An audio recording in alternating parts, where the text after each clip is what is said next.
Hello, I'm Yvonne Ashton and welcome to our August 11th Mornings with Mayesh. Past design star and author Shawn Michael Foley joined me to discuss his new book, I Just Want to Design, the designer's survival guide to falling in love with your business. We chat about burnout, things that florists do to prevent success, when is it too late to turn things around, 3 main takeaways from the book, and so much more. Visit our blog for the show notes or to watch the video replay, and stay tuned for our next show, and keep on sending in your floral questions. Welcome everyone to our latest episode of Mornings with Mayesh. It's Yvonne here, and thank you so much for joining us. I'm here today with our 2016 Mayesh Design Star and author, Shawn Michael Foley. Hey, Shawn. Hey, thanks for having me back. Yes, of course. And it's been a while, you know, and I'm so excited. We're going to be chatting about your new book called I Just Want to Design, and I'm super excited about that. But before we get into all of that, can you please introduce yourself? Tell us a little bit about what's been going on with you and a little bit about your flower journey for people that don't know who you are. All right, absolutely. So as Yvonne said, I was one of your 2016 Mayesh Design Stars, which seems like a long time ago, especially in 2020 time, you know, how slow this year's been going. But so yeah, I've been on an interesting journey from there. That was really my head first plunge into doing video and kind of, you know, being out there for everyone to see. So if you get a chance, go back and check some of my videos. They're back in the archives. We did some fun stuff together, Mayesh and I. And I really enjoyed that opportunity that Mayesh gave me to have a chance to be heard in the industry. And I know for a fact I would not be where I am today or have the success that I've had without that opportunity. So I do want to say thank you again for voting for me, and ultimately Mayesh saying, yes, we'll still take them, and all of that, and putting me out there. So huge thank you right there. I can't say thank you enough. But since then, I was head first plunge into big weddings. I was working in Birmingham, Alabama, and did tons of big weddings there. And then I'd say about 2-3 years ago, I really hit a design wall. And I'm sure many of you, especially this year, have kind of felt similar, where you're going, then all of a sudden the fuel inside runs out. So to make a long story shorter, I went through some, you know, sort of soul searching and some healing journeys and things like that, and ended up getting my Reiki mastership. I also have an angel healing therapy accreditation, Akashic record training. So I went a little spiritual, but I really found, though, through that, my passion for flowers again, because I connected back with myself. And that's really why I ended up writing the book, I Just Want to Design, because I think when titling it, I was like, what should I call this thing? And I actually titled it after I wrote it. Because I'm like, well, where was I when I needed this book? And I'm like, I just want to design and fall in love with my business. And I was like, that's it. That's the title. So it was, so in this, it's a 13-chapter book. It's a very easy read. And I wrote this basically as a love letter to everyone else out there who might either be going through what I went through, where I really stalled out creatively and career-wise because I just didn't have any more to give, or hopefully prevent you from having to go through that frustrating burnout phase. So in there, that to a bridge 4 years down, that's what I've been up to. So now I do design a little bit, but I do run my own coaching business, and I do business consulting, and I help creative entrepreneurs, florists especially, but I work with photographers and hairstylists. I've worked with branding experts, all different creative folk, to really help them get back on track and to get to running a business that they absolutely love, or just how to love their career if they work for someone else. So here we are, present day. Here we are, and Yeah. you've been so busy. That's amazing. You've and it's just like you just I feel like expanded your creative realm. Like you just wanted to just try different things. And so the Reiki part of it, how did that all come about? Oh, very good question, and I love this one. So, with Yeah. Reiki, for those of you who aren't familiar with Reiki, it's basically it's an energy healing practice, and it's Hmm. channeling basically just that universal life energy that's in every living person and every living thing. So it's a very holistic approach to things. But even if you don't use Reiki as like a treatment per se, it's so rewarding to get in touch with yourself creatively. And for me, I was not just physically exhausted, I was spiritually and just like emotionally exhausted. It was like all of them. Like I was in a place where I was going to the doctor. I had vitamin deficiencies just from like being in this extreme exhaustion.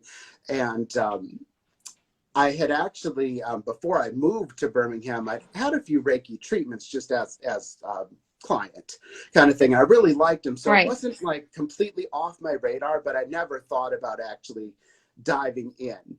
But then, when you hit that kind of low point, and that's when you're like, you know what, I'm going to just try something different.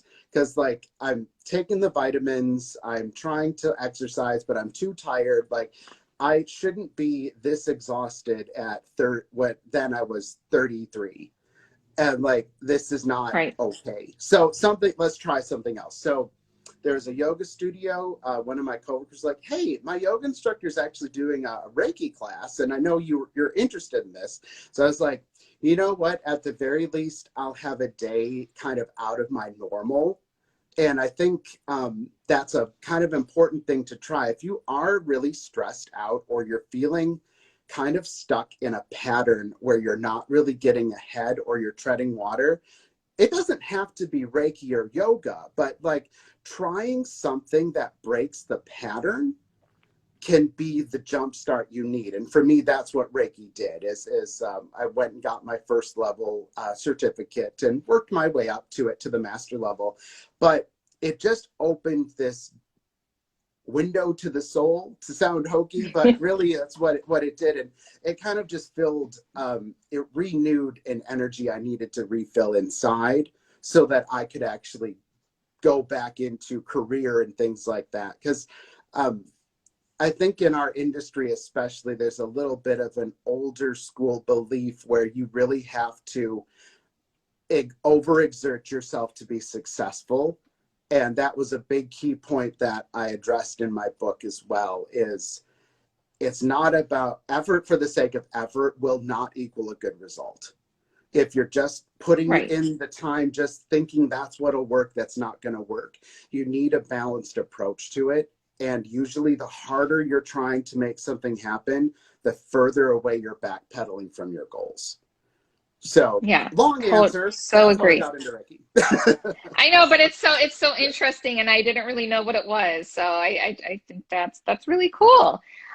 You mentioned about writing the book and kind of, how you title it afterwards, but do you want to talk a little bit about what just your general motivation was to even just begin writing a book?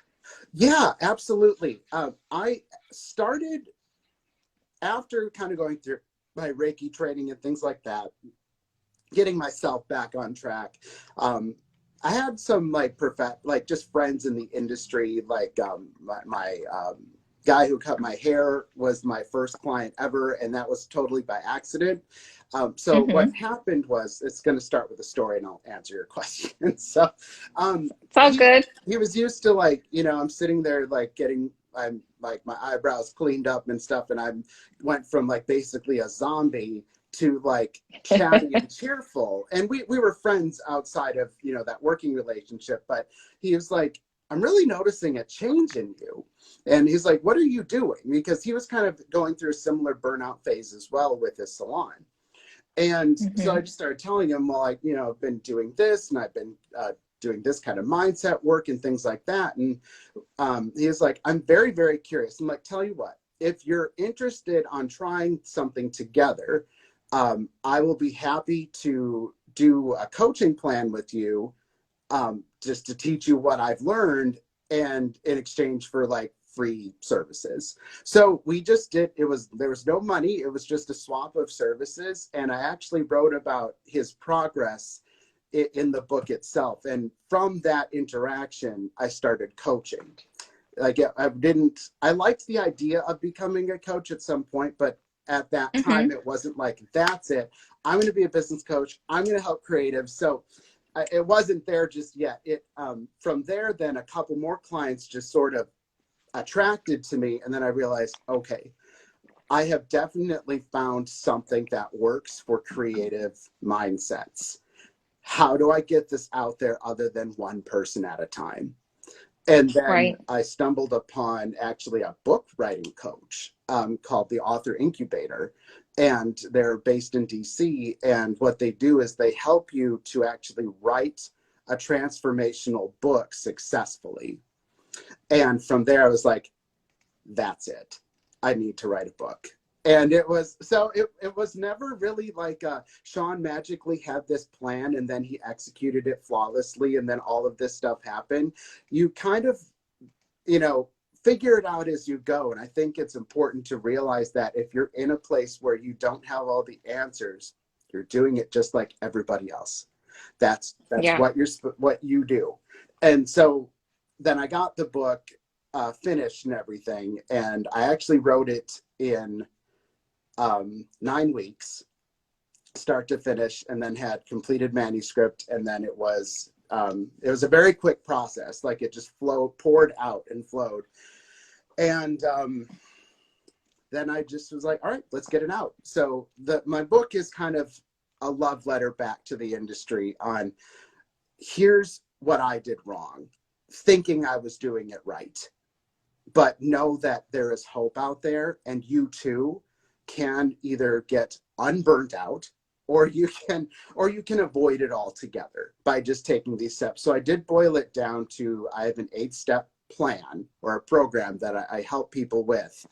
And it just takes you step by step on how, no matter where you are, like if you're ready to quit or you're like, you know what, I'm just not sure what to do, it will work for you. It meets you where you are in your own journey.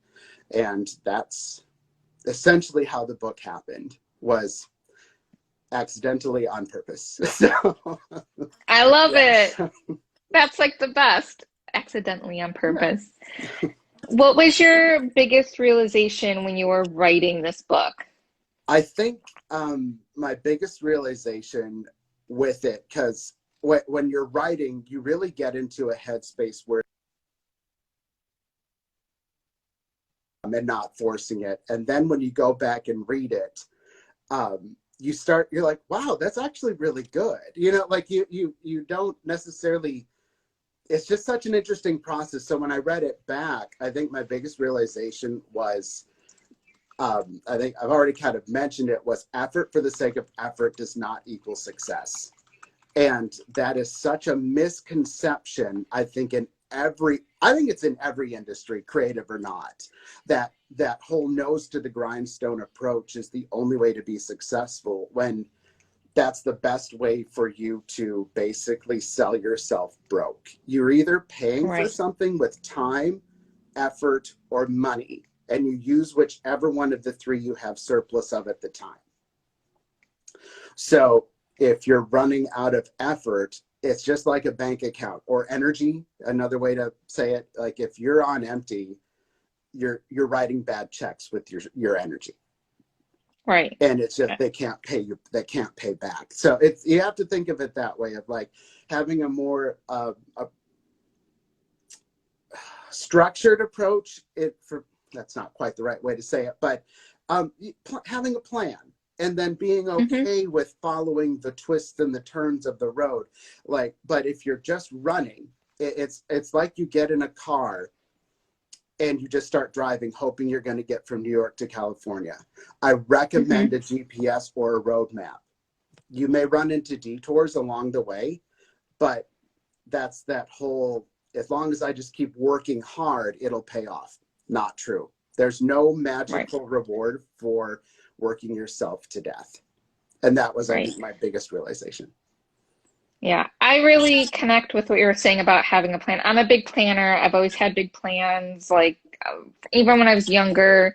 But I would get upset if there was a detour, right? Like, that's not part of my plan. And so I've learned, one of my past jobs with Progressive Insurance, I was an experienced process consultant. It sounds very fancy, but I worked on all these like web projects and we did agile development. And so the word agile was a big piece of my life. And then, I was like, okay, I want to be agile in my life. Like I want to have a plan, but I want to be able to change and move as things are needed. And so I like that a lot. Yeah, I think it's really important to remember that just because getting to a goal, you may see it the way there is one thing in your mind, but the easier way there is usually the detour you're put on. And Right. that's another thing. I'll share a chapter with everyone here. This is my favorite chapter. It's chapter 8 called Twists and Turns. And it's I love it. what to do when everything seems to be going wrong. So if there's one chapter you read out of the book, read chapter 8. You can start there and go back to the beginning.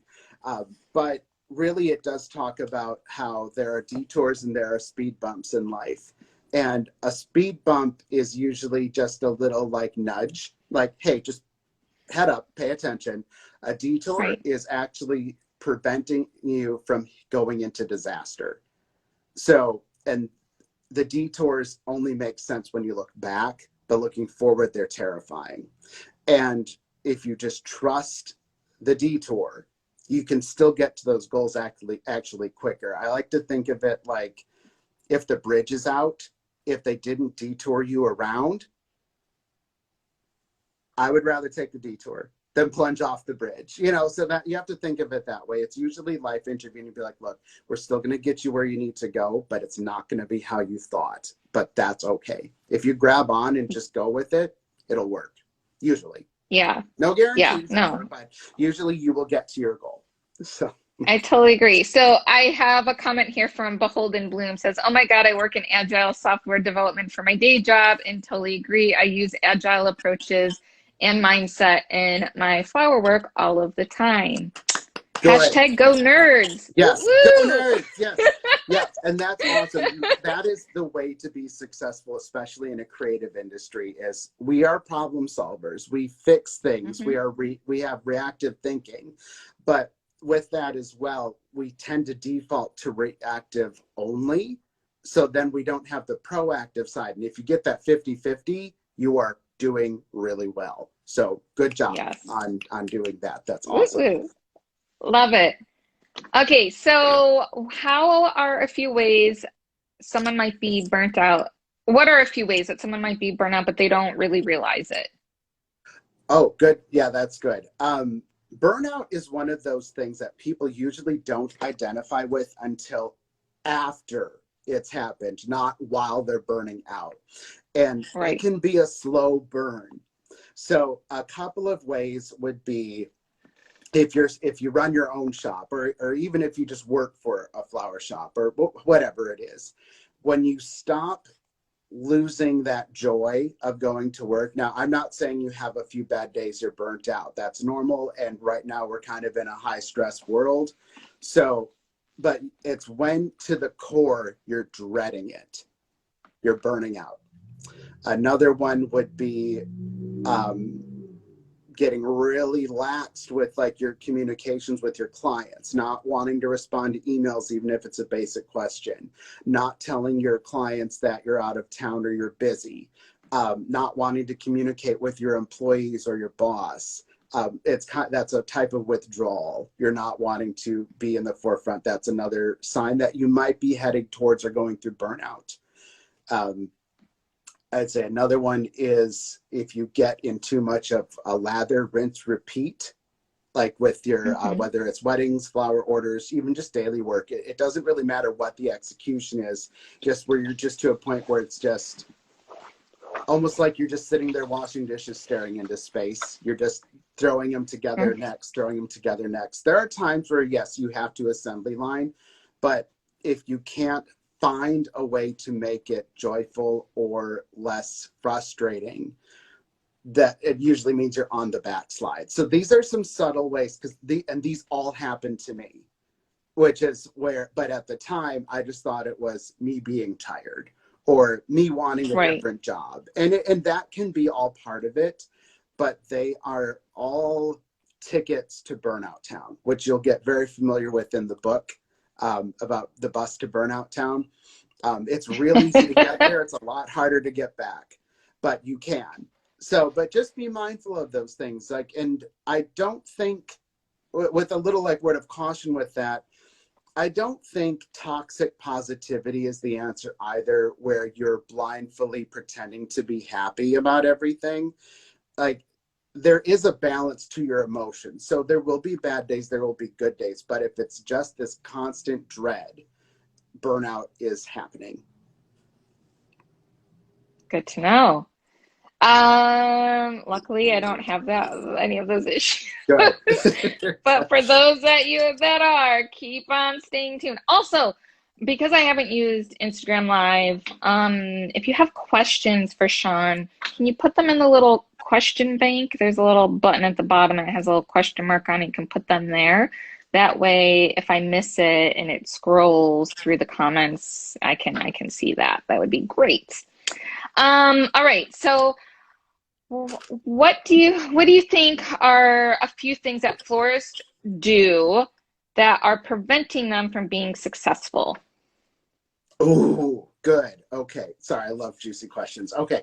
I would say one thing is, I've noticed in general, and I've been there myself as well. A lot of my advice comes from what I've gone through, so don't think I'm just blowing smoke at you guys.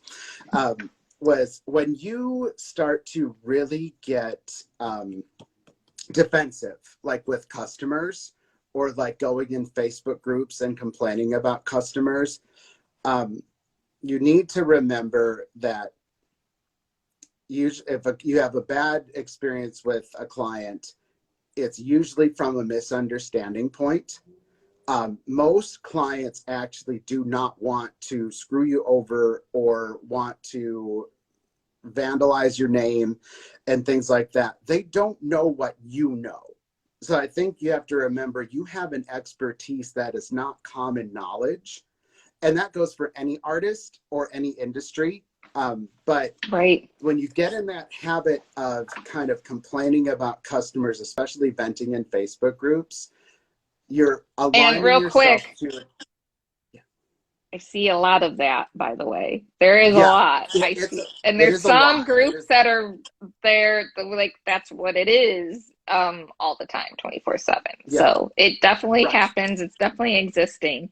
So we Yeah. see you guys. And yeah, it's out there. And I think Yeah. with that, like, I don't think you need to quote bottle everything up, but that being said, I really don't think it's possible that almost every client experience is that bad. And if it is to you, you're either burning out or you are not branding yourself or presenting yourself in a way that attracts the clients you want to work with. It is a partnership. It's a partnership. And you have to remember, like, you're coming together to, even if it's just like a happy birthday bouquet, you're coming together to create something beautiful for the world. And remember, it's not, a complaint isn't a direct attack on your artistry.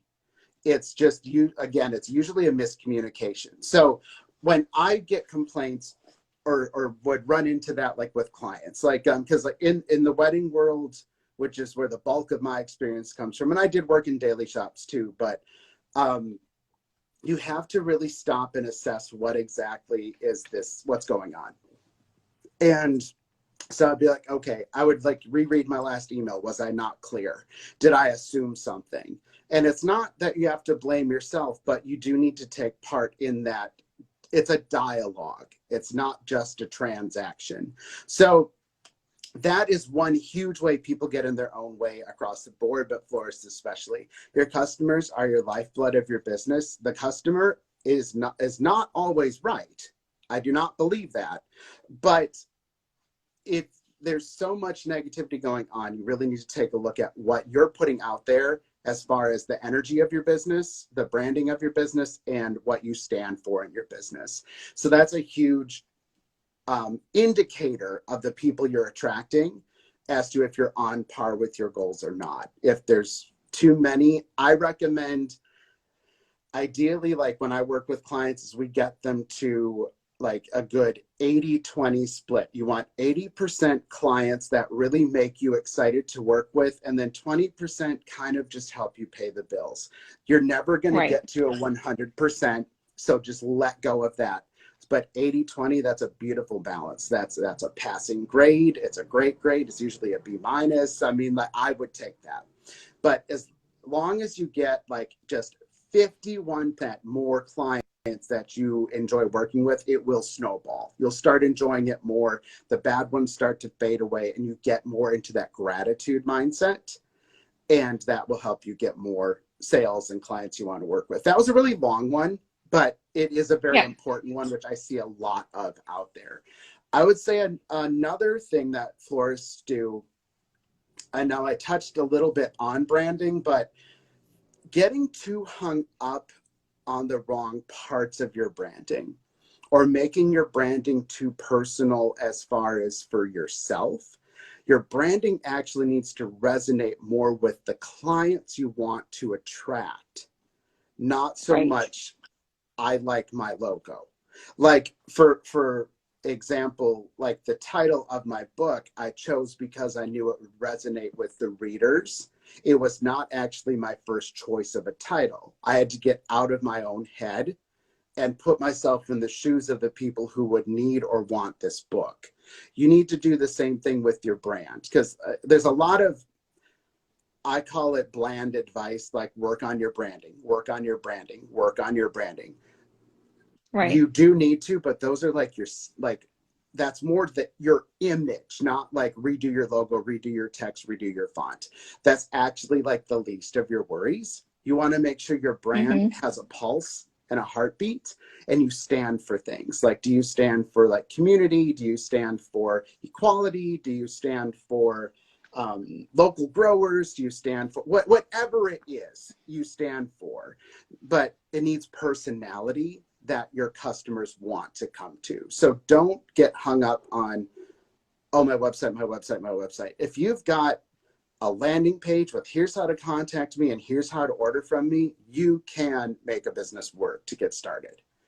So, and I saw someone pop on saying they haven't had a new business. I didn't get to read the whole thing. It popped off. But I'll bring it back on. I saw the question thing and I clicked on it by accident. So we'll get to that. Okay, no problem. But just for new business owners out there, just to touch base on this, this is a great time. If you've been laid off, or if you lost your job in floristry and you've always wanted to go on your own, take the opportunity. The industry is growing back. It's just going to be different than it was. But with new businesses and that branding loophole, I've seen a lot of people spend 6 months to a year kind of fiddle farting around, for lack of a better words, worrying about logo, colors, branding. Oh, my website, my website, my website.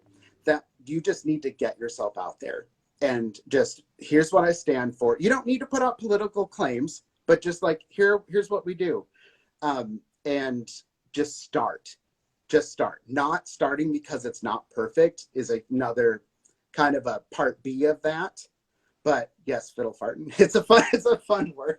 I like it. But yeah, so those are a couple really big ones. Yeah. Good. And let me bring on that question real quick. Sure. Let's see. So from Beholden Blooms, I'm a newer business, longtime flower lover. I get so anxious with ordering flowers. What tricks or tips do you have to make sure you order enough product, but also stick to your budget?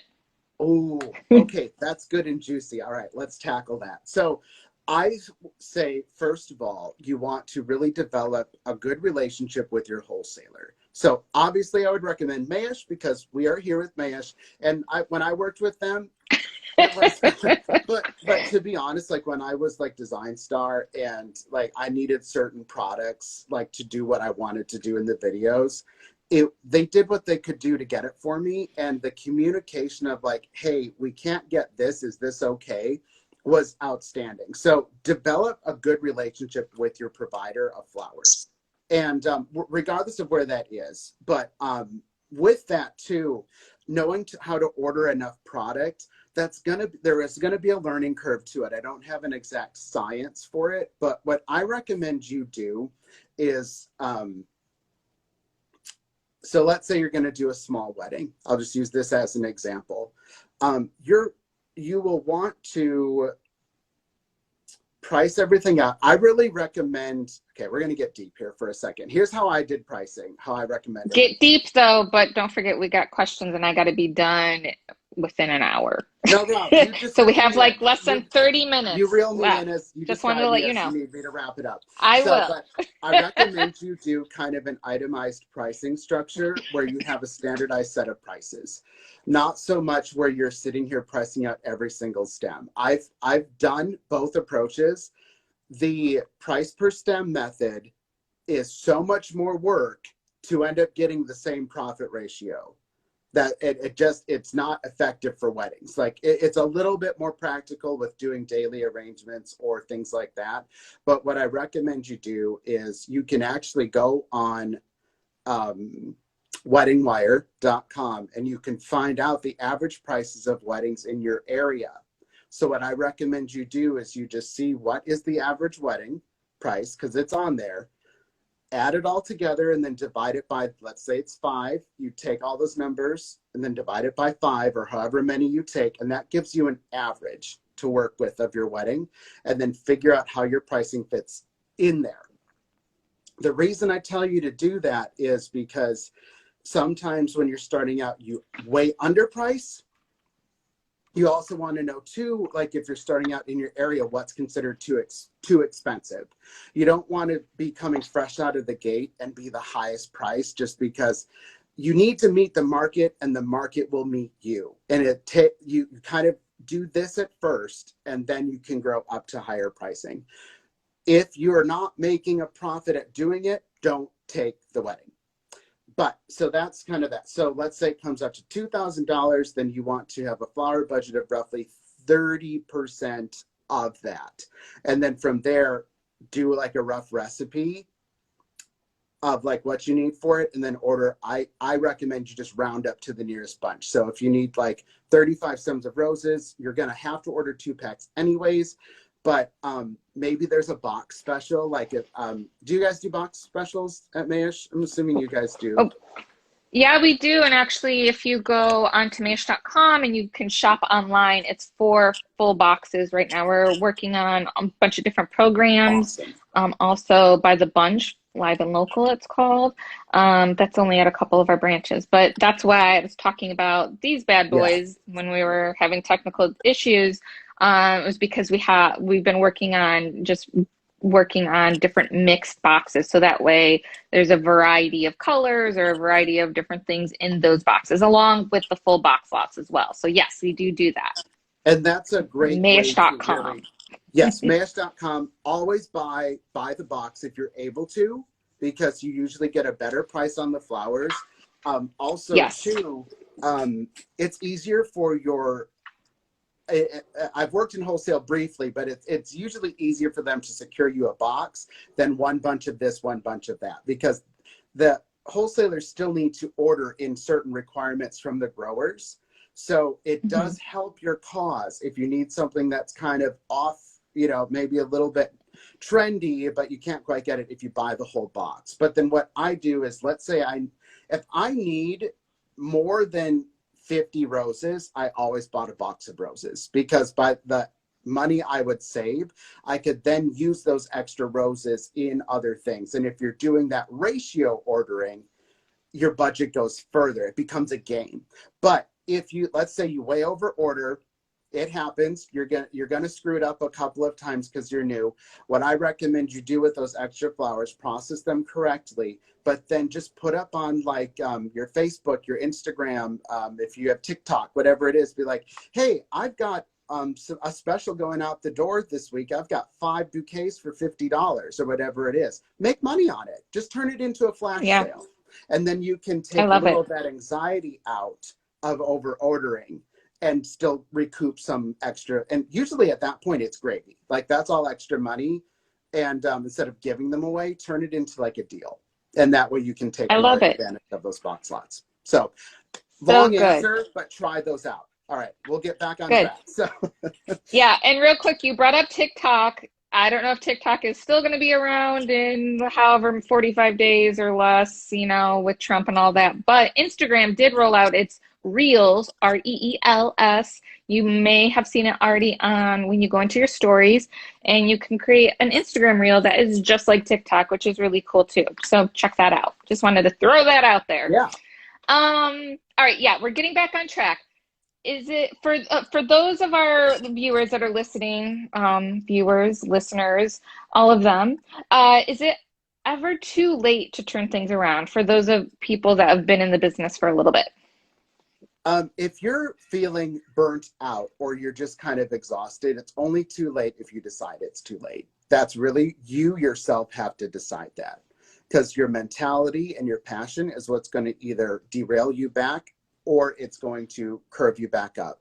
As long as you're willing to try new things and adapt with the times, you can always get back on track. And but like I said, if you aren't in it and your heart's not in it, that's the only way it's too late. Like throughout any of my coaching platforms and things like that, I tell everyone, I'm like, just do the work. The only way to do it wrong is to not do it. And that's really how it is with it being too late as well. If you decide it's too late, it's too late. If you still have that little burning passion in there, just a drop of it, we can get you out of it. Very good, very good.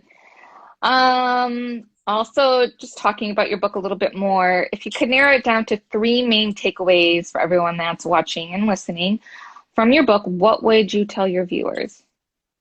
Okay, so Our I'll try viewers. and make these brief. So number 1 is set realistic goals as well as big goals.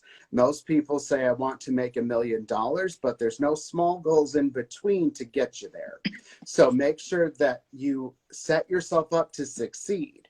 And with those goals, make sure you're not just hoping they happen. You need to believe they happen. A wish is just a wish. That means you're hoping by magic something happens. Now, a goal means you believe it and you can achieve it. And then be open to how you can achieve it. Don't put too much, Mhm. and we talked about that earlier in the live, and if you're just joining it, watch it on the replay. But if you get too connected to how you're going to achieve that goal, that's where we end up derailing it ourselves. So just be open to how life pushes you to get those goals. They can happen. I had the goal of applying to be a Mayesh Design Star from the first year they did it. I didn't really have the I was the 4th year of it. I had to think about that a second. So it was like the second one came and went, and I was like, I'm not ready yet. The third one came and went, and I'm like, I don't know. And then the fourth one, I was like, I just need to throw my hat in the ring, because I'm just sitting here letting the years go by. And I did. And when I submitted it, I was like, I believe in myself and I want this or something better. And when you say Right. this or something better, even if it's not exactly what you expected, it's going to be this or, again, even better. So realistic goals along with lofty goals you believe in. Number 2 would be knowing that it is okay and 100% necessary to take a break and rest. If your body is exhausted, you cannot really, it's going to be a dance between your spirit wanting to do it and your body wanting to do it. If one is tired, let it rest. It is okay. Again, there's no magical reward for working yourself to death. So if you need to take a break, do so. Get your head straight, get back on track. Maybe you just need a day off. Maybe you need a vacation, or maybe you just need to go easy on the self-talk. and be nice to yourself. Allow yourself those Yes. breaks. The third one would be is to know that doing your best is pretty darn good. And we tend to hold ourselves to really high standards, and to also sandwich that one is perfection is not real. There is no such thing as perfect. There is doing your best, and that's all you can do. The closest to perfection you'll ever get to is doing the best you can in a given moment with the given circumstances. But even if you thought of that as perfect, the moment you either learn something new or you discover a new flower, it can be one tiny thing. You no longer view it as perfect. So it never exists. So let go of that disillusion of I will wait until, or it wasn't good because it wasn't perfect, because that's a myth. There's no such thing. It's the deception of It's perfection. so true. Yeah. It's so true. Like, you know, in my job, nothing is always perfect either. There's always mistakes, but I really relate to that when we're doing workshops, because we realize that no matter how much you plan or like how much you put into it, there's always issues, especially the day of. And, you know, Mhm. our job, we realize, is just to make sure that no one notices that there's all those issues that happened. Right. That's And our job. yeah, and it's smart too to, point out that most people don't know what the original plan was. So Hmm. like people who are like, even at weddings or events or daily arrangements, let's say you wanted to put delphinium in there, but oh, it came in bad. If you never promised it, no one knows. It's okay. Like only Right. you know. I mean, so don't like snitch on yourself. It's, Yeah. just, and same with like weddings. It's like, we're problem solvers, and that's what we do. But if the plan was never like announced, like just realize that most people aren't critiquing you that harshly. That Yep. saboteur is within, not Hmm. from others. I mean, there will always be one or two naysayers out there. You cannot do good things without somebody not liking you. That's just part of life. So just know that it happens, but it's not going to happen as much as you think. It really isn't. Yeah. Very true. Um, did we go? Are you done with your takeaways from the book, the Yep, those are my three? top three. Yeah, Okay, yeah. awesome. Good. I lost track because I was thinking about workshops, and It's all my right. first one where like our whole entire lunch for our workshop showed up frozen.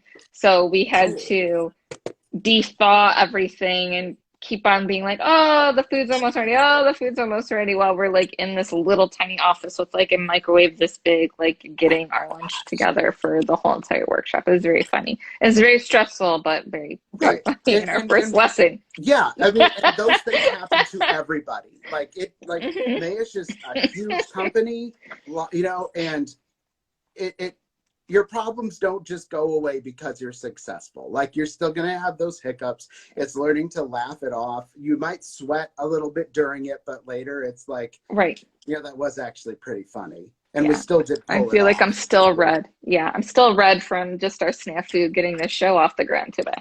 It's okay. I'm hot too. It's okay. So, I yeah. know, right? I love that. Your book just sounds really great, really interesting. If anyone's gotten the book already, raise your hand. I feel like I saw someone already say, I got the book, I love it. Before we move on though, if someone wants to get in touch with you because they want to level up their career, what do you recommend? Oh, super easy. Just either send me a DM or you can message me directly. I'm very approachable. I like, do not be afraid to talk to me. I like hearing from people and I like to chat with people. I am a little bit of an introvert in person, but you are super welcome to contact me. Otherwise, you can go to just ShawnMichaelFoley.com and there's a work with Shawn button or a tab. Click on there and you can fill out, there's an application, and then we just have a phone chat and see if we're a good fit. It's very low pressure. I don't believe in high pressure sales or anything. So we just see if we're a fit, and then we agree or don't agree to work together. And it's that easy. I do see Holly O'Shea asked, what's the name of the book? It's I Just Want to Design. It's probably backwards on the screen. We'll have a link posted below Otherwise, Holly, if you go to my bio, there's a link in my bio where you can order the book as well. Because you can get it on Amazon, but if you buy it from me, I do autograph and personalize every single copy I send out. So that way, I like the personal connection, and I like to get that's to awesome. kind of watch people's progress and hear their aha moments. So if you get it through Amazon, you can totally order it, but it's going to be pretty no frills. I can't sign it. It never comes to me. It just gets shipped out through the distributor. But whatever works for you, you do what's best. Very, very cool. Yeah. I just want to design. What else have you been up to, Shawn? I know you've been busy. Yes, I've been busy. So if you haven't seen yet, we are launching the Floral Revolution, which is the Florivana Virtual Summit. So I have, Yvonne will be joining us as one of our presenters. Yes. Super excited to have her. So we have over 20 expert speakers who are coming together for a 4-day live virtual summit. I don't know if any other virtual summit has been quite this big before. I cannot say that officially. I don't know, but we have a really good mix of people, and we are covering all different things that you guys need. I don't really need to harp on the fact that COVID really brought our industry to its knees, and now it's growing back. But what we're doing is we're giving you practical business advice, ways you can pivot or rescale your business. Do you need to scale your business? How do you work on your website? We're also doing design and creativity, but it's not just going to be design only. There's a lot of practical nuggets that you can use to actually grow your career as well. So we think that's very important to discuss. We're also covering some different tech on our last day, where we'll be working with different ways to batch your content for social media, doing blogs, things like that. So you're going to hear from all of these different experts, like what they do specifically super well. And that may not actually be a design topic. There's a lot of wisdom out there that you probably didn't know these experts had. So we're just showing people in a different light, and really excited for you guys. And you can actually attend it live for free. If you can't make it, no problem. Sign up for that free ticket, and then we'll tell you how you can get an all access pass. And then you can have all the videos for life to watch whenever you want with no time limits. So yeah, I love that. I'm really excited to be participating too. And guys, I'll be talking about websites for florists and just digging into that. So it should be a lot of fun. I'm really excited. And yeah, I'll post a link for the Florivana. I'll post links for the book. I don't have it on my clipboard here because I wasn't prepared to go live on Instagram Live today. I was ready to do it on my computer where I have all my notes there. Yeah. So I definitely will post those and get them up on the blog too for you guys. So just wanted to let you know. You talked about getting a free ticket. I think that is amazing. You talked about if people can't watch all 4 days. Anything else you wanted to talk about in terms of Florivana? Yeah, I just see Chris asked where you can sign up.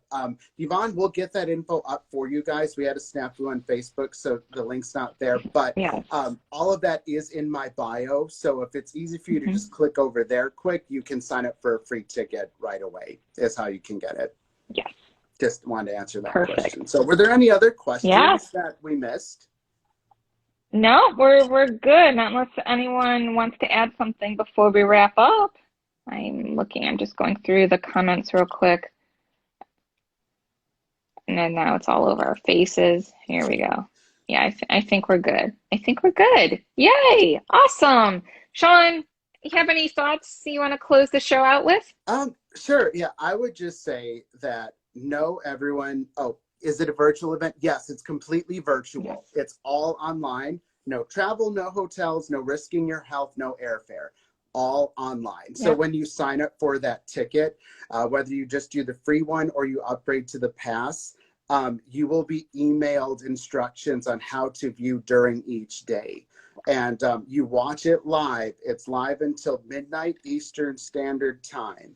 And then from there, we go to the next day. So, and they release an order. So there'll be more detail when you sign up. And with the page, you can see the whole lineup of everyone and what they're presenting. And we'll be getting even more juicier info out soon with that. So, but to wrap it back up, sorry, just wanted to address that question quick. Just know, guys, that what you're feeling right now is completely normal. It's completely normal. We are in weird times, but just know that when there's great destruction or there is great devastation, from that always emerges new hope and new beginnings. And that is where we come in. Florists to a core. We do the bookmarks in the chapters of people's lives. We're there for their birthdays, their celebrations, new babies, weddings, funerals. We're there from start to finish. And know that that is something truly special that not many other industries can boast that we do. So know that you are part of this beautiful growth and build back of the world. And to, if it's really tough for you to see that, hold on to that and just realize that you're there. What you're feeling is normal. The industry is growing back. It's just growing back different than what we're used to, but there have never been more new floral businesses popping up. Like Yvonne, you shared with me, if it's okay, that you had so many new accounts for new florists who are like, you know what, I'm going to do it. Yes. And just know that you can do it. You can. And we are here to help you. I love it. That's so beautiful. Everyone else loves it too. It is so true. And again, I just wanted to thank everyone for spending the last, if you were here from the very beginning of the mess we had in the beginning, hour and a half pretty much. I just thank you so much. Thank you, Shawn, for coming on the show and sharing everything that you have. I think it's just so inspiring, and I hope everyone grabs your book. And I think we all can learn something from it, take away no matter what field you're in, whether or not you're a floral designer or not, no matter where you are in the world, because I see people from all over the place. So I think that's amazing. And thank you, Shawn. Thank you, everyone that's watching. Yep. Thank you guys for coming. Thank you again for having me. Yeah, of course. And that's officially a wrap, guys. Stay tuned for our next show. I'm not sure when that's going to be. I'm working on that. I'll keep you guys posted, hopefully in 2 weeks or so. In the meantime, keep on sending in your flower questions. Feel free to DM me, send me an email, however you want to contact me. I'll get those. And I just wanted to let you know, again, we're in this with you. We're going to get through these tough times together. We wish you and your family nothing but health and love. I hope you guys have a great day, and I'll talk to you soon. Bye, everyone. Bye, Shawn. Bye, guys. Thank you.